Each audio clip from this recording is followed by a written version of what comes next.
Tamil News. டிபிசியின் தலைப்புச் செய்திகள். தேர்தலை பிற்போட்டு தேர்தல் பணிகளில் நெருக்கடியை ஏற்படுத்த சட்டம் மூலம் கொண்டுவரப்பட்டுள்ளதாக எதிர்க்கட்சியினர் எதிர்ப்பு. அரசியலமைப்பின் 22வது திருத்தம் வர்த்தமானியில் வெளியீடு. நீதியமைச்சரின் உத்தரவை தாண்டி ஜனாதிபதி ரணில் அதிகார பிரயோகம். ஈழ விடுதலை போராட்ட இயக்கங்களில் ஒன்றான தமிழீழ இராணுவத்தின் தலைவர் தம்பாப்பிள்ளை மகேஸ்வரன் யாழ்ப்பாணத்தில் காலமானார். ஜனாதிபதி ரணில் விக்ரமசிங்க அரசியலமைப்பு திருத்தம் குறித்து எவ்விதத்திலும் அச்சம் கொள்ள வேண்டாம் என கேட்டுக்கொண்டார். வணக்கம், நீங்கள் இணைந்திருப்பது டிபிசியின் காலை தமிழ் செய்திகளுடன். இனி விரிவான செய்திகளை பார்ப்போம். அரசியலமைப்பின் 22வது திருத்த சட்டம் மூலம் ஜனாதிபதியின் பணிப்புக்கு அமைய வர்த்தமானி அறிவித்தலில் வெளியிடப்பட்டுள்ளது. ஜனாதிபதியின் பதவிக்காலம் தொடர்பில் அரசியலமைப்பின் ஏற்பாட்டில் காணப்படும் குறைபாட்டை திருத்தும் வகையில் சட்டமூலம் தயாரிக்கப்பட்டுள்ளதாக அரசாங்கம் குறிப்பிட்டுள்ளது. ஜனாதிபதி தேர்தல் இடம்பெறும் வரை 22வது திருத்த சட்ட மூலத்தை வர்த்தமானி அறிவித்தலில் வெளியிட வேண்டாம் என தான் நீதியமைச்சின் செயலாளருக்கு ஆலோசனை வழங்கியுள்ளதாக நீதியமைச்சர் விஜயதாச ராஜபக்ச ஊடகங்களுக்கு குறிப்பிட்டிருந்த நிலையில் ஜனாதிபதியின் பணிப்புக்கு அமைய சட்டம் மூலம் வர்த்தமானியில் வெளியிடப்பட்டுள்ளது.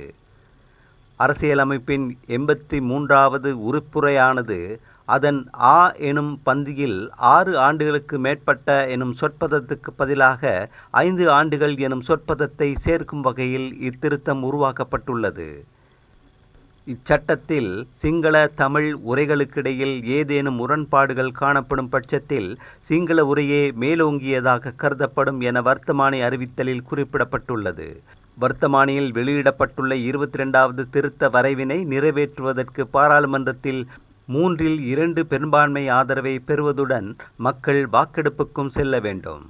22வது திருத்த சட்டம் மூலம் எதிர்வரும் வாரம் 1ஆம் வாசிப்புக்காக பாராளுமன்றத்துக்கு சமர்ப்பிக்கப்படும் என்று எதிர்பார்க்கப்படுகின்ற நிலையில் சட்டமூலம் பாராளுமன்றத்துக்கு சமர்ப்பிக்கப்பட்டதன் பின்னர் 14 நாட்களுக்குள் இலங்கை பிரஜைகள் எவரும் சட்டமூலத்தை சவாலுக்குட்படுத்தி உயர் நீதிமன்றத்தில் வழக்கு தாக்கல் செய்யலாம் என்பது குறிப்பிடத்தக்கது.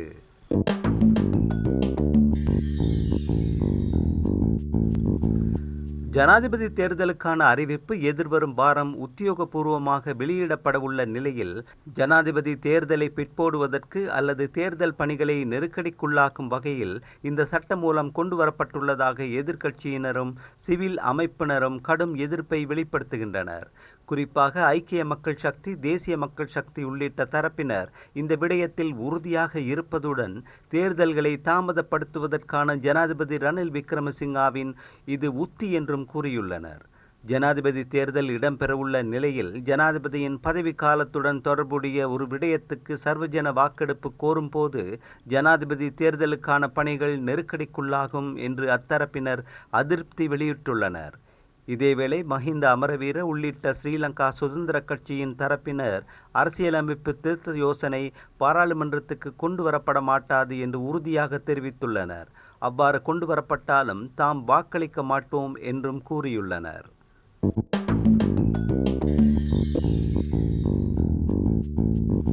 ஈழ விடுதலை போராட்ட இயக்கங்களில் ஒன்றான தமிழீழ இராணுவத்தின் தலைவர் பனாகுட மகேஸ்வரன் என்று அழைக்கப்படுகின்ற தம்பாப்பிள்ளை மகேஸ்வரன் யாழ்ப்பாணத்தில் காலமானார். பழகுவதற்கு இனிய நண்பர், மிக எளிமையானவர், ஒரு காலகட்ட வரலாற்று நாயகனுமாவார்.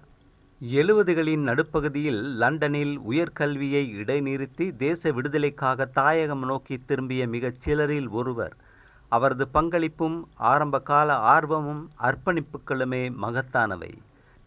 தமிழ் ஈழம் ஆமி என்ற தமிழீழ இராணுவம் என்ற பெயரில் முதலில் யாழ் கோட்டைக்கு எறிகணை தாக்குதல், சாவகச்சேரி போலீஸ் நிலைய தாக்குதல், தேயிரை பொருளாதார இலக்கின் மீது தாக்குதல், மீனம்பாக்கம் விமான நிலைய குண்டுவெடிப்பு, மட்டக்களப்பு சிறை உடைப்பு என பல்வேறு தாக்குதலை மேற்கொண்டவர் இவர்.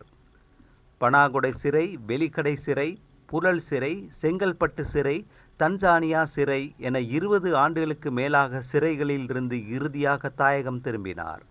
ஈழ விடுதலை போராட்டத்தின் ஆரம்ப கர்த்தாக்களில் ஒருவரான மூத்த போராளி எமது சமகால தோழர் தம்பாப்பிள்ளை மகேஸ்வரன் ஆயுதப் போராட்டம் ஆரம்பிக்கப்பட்ட காலத்தில் இயக்கத்தை கட்டியமைத்து அதற்கு தலைமையேற்று ஈழ விடுதலைப் போரில் தனது அர்ப்பணிப்புடனான பங்களிப்பை வழங்கிய தோழர் மகேஸ்வரன் அவர்கள். ஈழப் போராட்ட வரலாற்றில் மறுக்க முடியாத பதிவை பதிந்து சென்றுள்ள தோழர் மகேஸ்வரன் அக்காலத்திலும் பிற்காலத்திலும் ஈழ மக்கள் ஜனநாயக கட்சியுடன் தோழமையுடன் வாழ்ந்தவர்.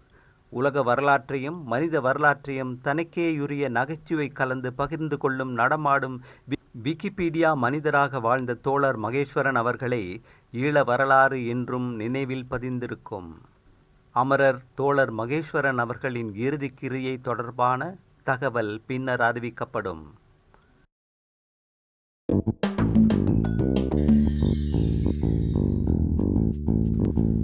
அரசியலமைப்பின் 22வது திருத்தம் குறித்த வர்த்தமானி அறிவித்தல் வெளியாகியுள்ளதன் காரணமாக ஜனாதிபதி தேர்தலை நடத்துவது தடைபடாது என்று தேர்தல் ஆணையாளர் நாயகம் சமன் ஸ்ரீ ரத்நாயக்க தெரிவித்துள்ளார்.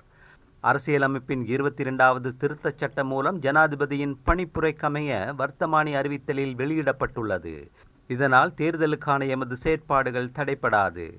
அரசியலமைப்பில் ஏற்பாடுகளை திருத்துவது பாராளுமன்றமாகும். ஆகவே அவர்கள் அதற்கான வாக்கெடுப்பை நடத்துகின்ற போது அதில் வெற்றி பெறலாம் அல்லது தோல்வி அடையலாம். அதனால் எவ்விதமான தாக்கங்களும் தேர்தல்கள் ஆணைக்குழுவுக்கு ஏற்படாது என்றார்.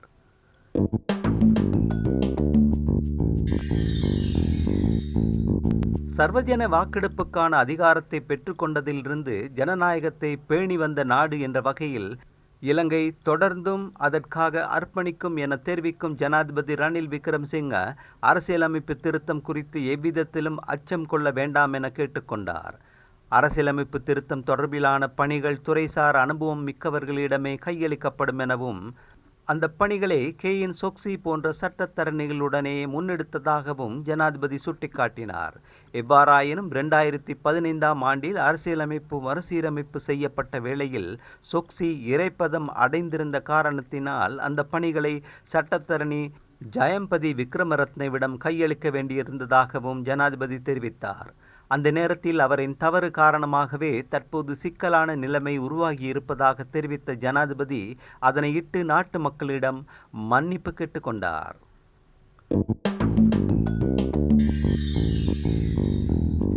இலங்கையின் இறையாண்மை மற்றும் சுதந்திரத்திற்கு அர்ப்பணிப்புடன் உள்ள சர்வதேச நட்பு நாடுகளுடன் மூலோபாய பங்காளித்துவத்தால் சாத்தியமான வேகமான ஏற்றுமதி சார்ந்த பொருளாதாரத்தை கட்டியெழுப்ப முடியும் என்று ஆஸ்திரேலியாவின் முன்னாள் பிரதமர் ஸ்காட் மொரிசன் தெரிவித்தார்.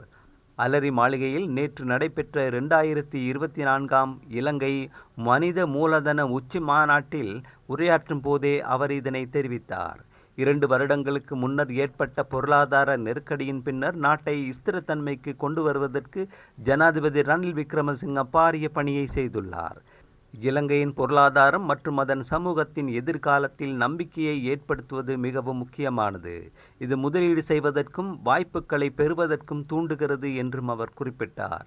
வருமான சீர்திருத்தம், கடன் மறுசீரமைப்பு, நிறுவன நிதி ஏற்பாடுகளை வலுப்படுத்துதல் மற்றும் மத்திய வங்கியின் சுயாதீனத்தன்மை ஆகியவை தொடர்பில் எடுக்கப்பட்ட துணிச்சலான நடவடிக்கைகள் நாட்டின் பொருளாதாரத்தை ஸ்திரப்படுத்தவும் நிதி மீட்சிக்கும் உதவியது என்பதை கூற வேண்டும் என்றும் அவர் கூறினார். உங்களின் வங்கி கட்டமைப்பில் உள்ள விவேகமான கட்டுப்பாடுகள், அரச நிறுவனங்களுக்கான முக்கியமான சீர்திருத்தங்கள், இலங்கையின் வெளிநாட்டு முதலீடு எவ்வாறு நடைபெறுகிறது உள்ளிட்ட அனைத்திலும் வெளிப்படைத்தன்மையை மேம்படுத்த உதவும் என்றும் அவர் வலியுறுத்தினார்.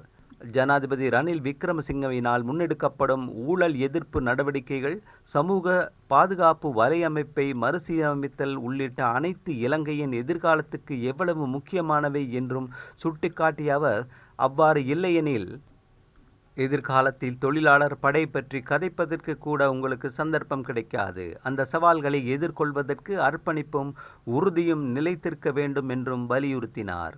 இதேவேளை ஆஸ்திரேலியாவின் முன்னாள் பிரதமர் ஸ்காட் மொரிசன் நட்புறவின் அடிப்படையில் முன்னாள் ஜனாதிபதி மஹிந்த ராஜபக்ஷவுடனும் சந்திப்பை நடத்தியிருந்தமை குறிப்பிடத்தக்கது.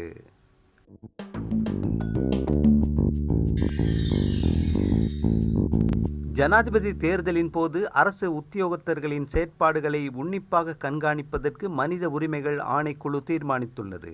ஜனாதிபதி தேர்தல் குறித்து அறிவிப்பு வெளியான பின்னர் நாட்டில் நடைமுறையில் உள்ள தேர்தல் சட்டத்தின் பிரகாரம் ஒவ்வொரு அரச உத்தியோகத்தரும் செயற்பட வேண்டும் என மனித உரிமைகள் ஆணைக்குழுவின் ஆணையாளர் சட்டத்தரணி நிமால் புஞ்சிஹேவா தெரிவித்துள்ளார். அரச உத்தியோகத்தர்கள் சட்டத்தை பாரபட்சமின்றி அனைவருக்கும் பொதுவாக செயற்படுத்த வேண்டும் என மனித உரிமைகள் ஆணையாளர் வலியுறுத்தியுள்ளார். சட்டத்தை உரிய முறையில் கடைபிடிக்காது சில அதிகாரிகள் செயற்படுத்துவதால் அங்கு மக்களின் மனித உரிமைகள் மீறப்படுவதாக நிமால் புஞ்சிஹேவா குறிப்பிட்டுள்ளார். இதனால் ஜனாதிபதி தேர்தலின் போது அரச உத்தியோகத்தர்கள் மற்றும் அரச நிறுவனங்கள் மக்களின் மனித உரிமைகளை மீறும் வகையில் செயற்படக்கூடாது என அவர் அறிவுறுத்தினார்.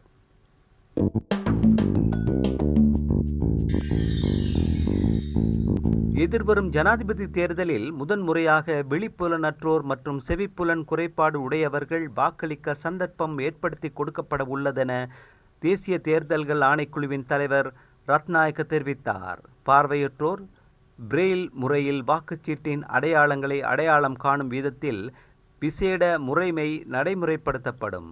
செவித்திறன் குறைபாடு உடையோருக்கு சைகை மொழியில் வாக்குச்சீட்டு குறித்து தெளிவுபடுத்துவதற்கான வசதிகளும் ஏற்படுத்தப்பட்டுள்ளன. இதன் முன்னோடி திட்டங்கள் கடந்த சில நாட்களாக பல்வேறு பகுதிகளில் முன்னெடுக்கப்பட்டதுடன் அதன் வெற்றிகரமான பெறுபேறுகளின் அடிப்படையில் இம்முறை ஜனாதிபதி தேர்தலுக்கும் அதே வசதிகள் வழங்கப்பட உள்ளன. வலது குறைந்தோர் வாக்களிப்பு நிலையங்களுக்கு செல்வதற்கும் விசேட வசதிகள் ஏற்படுத்தப்பட உள்ளன. ஒவ்வொரு வாக்குச்சாவடியிலும் பதிவாகியுள்ள வாக்களிக்கும் விழிப்புணர்வற்றோர் மற்றும் செவித்திறன் குறைபாடுடையோர் கிராம உத்தியோகத்தர் மூலம் கண்டறியப்பட்டு அவர்களூடாக தேவையான வசதிகள் ஏற்படுத்தி கொடுக்கப்படும் என்றார்.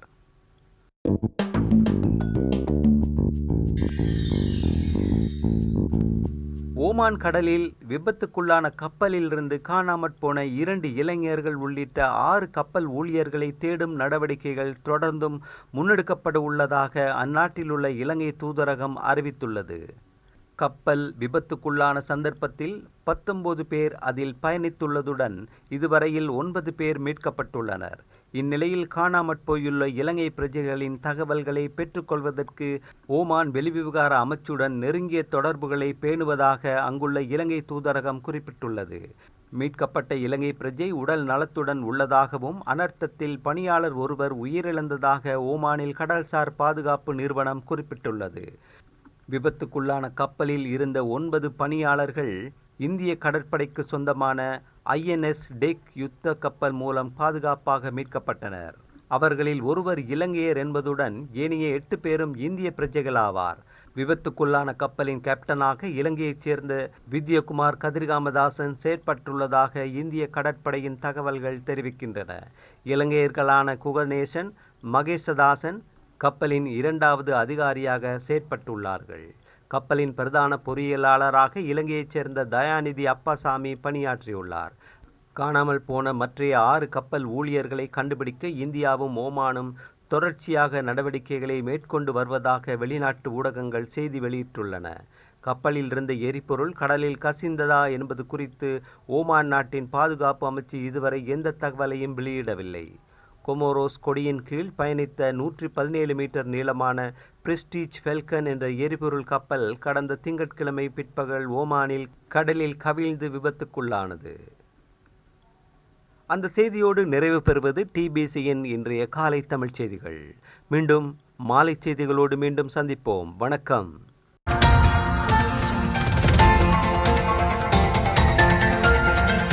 TBC Tamil News.